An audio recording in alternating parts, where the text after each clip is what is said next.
Welcome to Influential Entrepreneurs, bringing you interviews with elite business leaders and experts, sharing tips and strategies for elevating your business to the next level. Here's your host, Mike Saunders.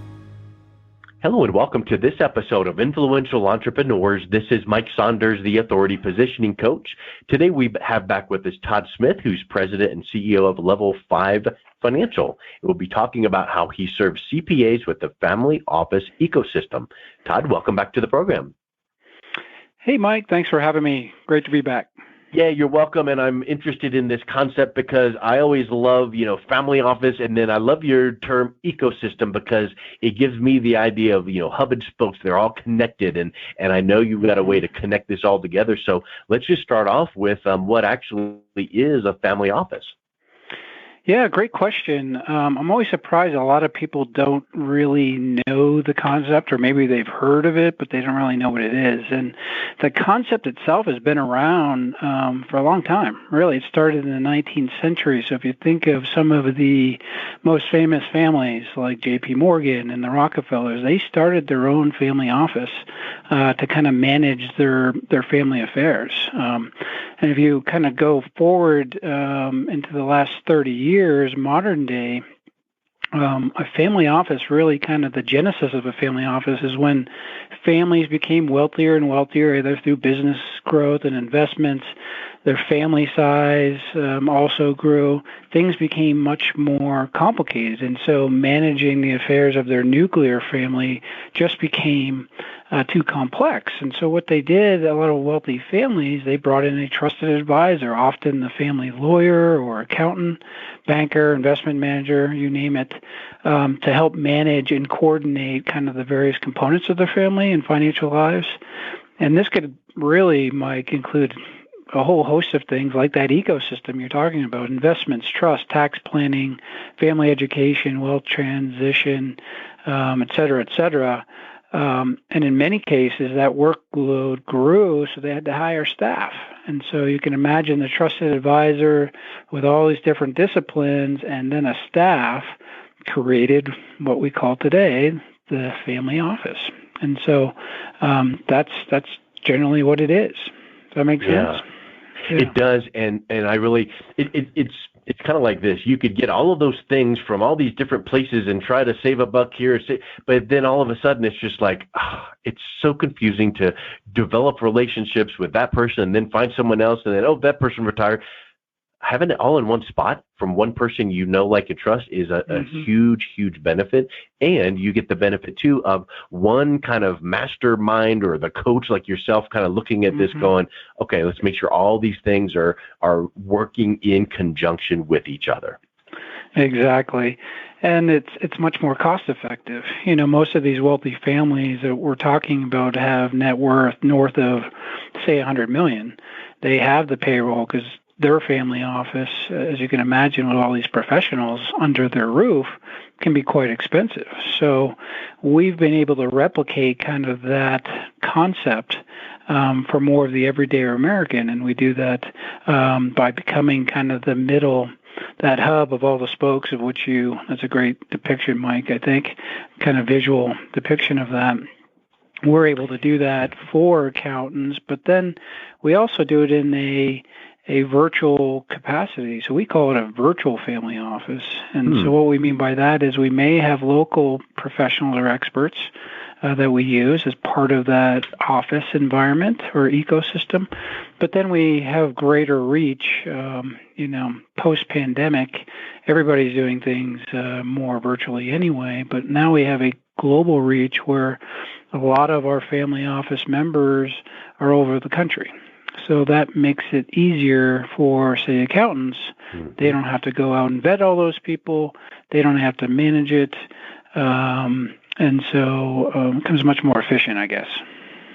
It really does. And another aspect that it makes me think of, so tell me if I'm right on base with this. If you think of the hub and spoke, who is the person at the hub, at the center of all of this? Yes, the client, but the client views the CPA and accountant as still as that centerpiece. because they're like, okay, I've worked with you for a decade and you have my best interest in mind. And okay, so now you're telling me that I should do this and this, and you've brought in this team and they're not viewing themselves as being pawned off on someone else. And now who is, Todd, it's like the CPA and you guys are working in conjunction, and they feel like it's a natural outworking of what they've been experiencing for years with the CPA and accountant. No, I think you're absolutely right. When we bring the VFO or the virtual family office for accountants to kind of plug into, they always remain central to that relationship. They're the trusted advisor. They're the ones, with our help, of course, kind of orchestrating all this. But the relationship is really with the client and the accountant at its core. This is just a way for the accountant really to, the accounting firm really just to expand their capabilities in a very efficient and cost-effective way. And so what I like to tell people, Mike, a lot of accountants is, you can use the capabilities of our team here at Level 5 as well as the VFO, and suddenly you'll have the capabilities of a national firm or even a Big Four accounting firm without having to employ a single person, and that's pretty powerful. So a lot of that leverage for accountants, they're able to, using that leverage, they can finally evolve away from just the tax and accounting compliance work that we've talked about in the past. And also, I would think that if I were putting myself in the shoes of the accountant, they're looking at their book of business and they're saying, okay, well, in essence, am trading my hours for dollars. I'm doing the returns and doing the bookkeeping and whatever they're doing, and that's what I've been doing. But there's so much more underneath the surface of their current clients, like what you're mentioning here with this virtual family office. The other aspect, though, I would suspect, birds of a feather flock together, and when you do the virtual family office for a nice, well-positioned client, and you do a great job, what a wonderful way to attract new clients to that accounting firm, because their client is telling their friend and their compatriots that are just like them, like, wow, this is pretty amazing. So not only is it a way to kind of make sure you're maximizing revenue from your current client base, but it's a way to grow the practice as well, I would suspect. No, absolutely. We've experienced this firsthand with the accountants that are employing kind of this strategy, this ecosystem. But yeah, it turns into an entirely different client experience. It's one that is much more forward-looking and proactive. It makes the accountant more of an embedded advisor rather than, in a lot of accounting firms, they're more and more transactional. Like a vendor. So it's like, please process my tax return. Yeah, right. And so it changes the dynamic of that relationship with existing clients, and I guess we would call them stickier business, right? You've probably heard that phrase. So they're more likely to stay around. That the CPA becomes even more and more irreplaceable. And then when they're talking with their friends and family and their colleagues, if they're business owners, they're sharing and they're elated by this new experience, and they're not just dreading tax season. They have a new strategic partner at their side all year long. So it's entirely different. So that really even improves the client's experience, because like we were talking about here, like the vendor relationship is like, okay, here's my returns, do them. Here's my bookkeeping, do it. Thank you, bye. Well, now with this whole new opportunity, the client feels like, wow, I'm getting way more, and you're way more valuable to me, and so that enhances their experience with the practice. So I think that's another big piece, is not just wringing out every dollar you can out of your client base, but looking at it from the perspective of the clients of the accounting firm. They feel valued, appreciated, and getting so much more from the relationship too. Oh, absolutely. And we've seen it firsthand. Clients want and need the additional service, and they tend to appreciate an integrated solution for both their personal and business related matters all under one roof. And I've seen firsthand as well when accountants lose clients, and it's just they're just getting that transactional service. And when they're evaluating an accountant on that transactional service, what are they going to focus on? It's probably cost. Yeah. So then they're leaving accountants and tax professionals based on cost because that service is commoditized. This approach changes that viewpoint from the client, and they are getting so much more. So they're able to get things like I've mentioned, the risk management, the wealth management, advanced tax planning, and the business advisory, and that happens on an ongoing basis throughout the year. Much different, as I've mentioned in the past, of April 15th is looming. I better get in and see my tax person. Totally different approach. Now, I don't know the answer to this, so if it's not the case, please correct me if I'm wrong, but when you are working on behalf of or with the accounting firm and you're reaching out to their client and you're providing these services, is there co-branding that goes on with the communication with the client? Between me and the accountant? Is that what you mean? No, between you and the client. Like, for instance, does the client realize, like, oh, hey, yeah, this is the, I don't know. I'm just thinking out loud that if the client is seeing their CPA's branding along with yours in the email or the, documentation, they're constantly being reminded of the CPA being the focal point too. Oh, yeah. So, you're talking about the mechanics behind it. So each accountant actually is given what we call their own proactive planning platform, or PPP, and that is a branded website with branded communication. So everything in terms of presentations that you provide to prospective clients that are interested in an enhanced service, to the actual planning process and the technology is all branded to the accountant. Oh, that's even better than I was thinking. It's like a business in a box. It kind of is. Yeah, we try to make it as turnkey as possible. And listen, Mike, you work with a lot of business owners, as do I.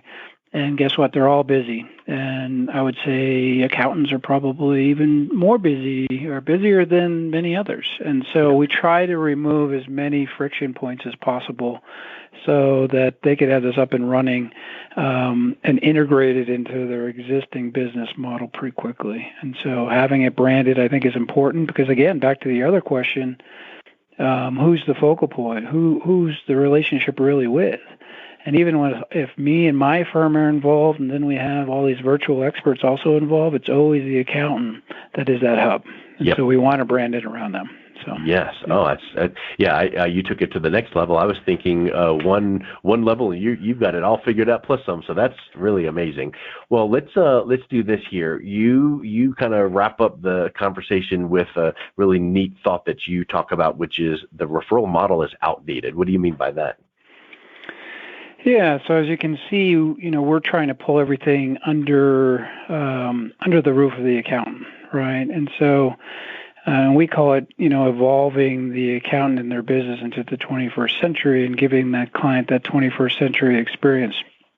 The referral model, I think, is outdated. It just doesn't work. And the referral model is this. It's, hey, Mike, I have some clients that maybe could use your services, and maybe you have some clients that could use my service, and we informally say we're going to be referral partners, and that's what most people do. And frankly, I don't think it works very effectively. I think it doesn't serve the client particularly well, and there's really no embedded strategic partnership. It's really informal, and I think I've talked to you about this in the past, but from an accountant's standpoint, it's kind of precarious because two things typically happen in my experience. The accountant refers their client to somebody, and they don't know what happens after that. There's no controllable there. So if something goes awry, then it really makes the accountant look bad.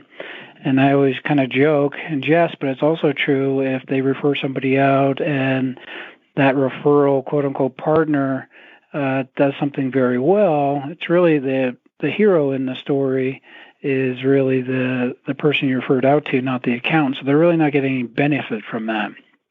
Furthermore, you kind of alluded to this too, how many relationships can an accountant or any business owner really manage outside their own business? So can they keep up with all the referrals and their quality of work and things like that? So in many ways, in my experience firsthand, been in the entrepreneurial space for almost 15, 20 years now. It's just broken. It's broken. And so we're trying to avoid that with the virtual family office. Everything is pulled in under one roof. It's branded that way. They all use the same technology, the same systems, the same processes, speak the same language.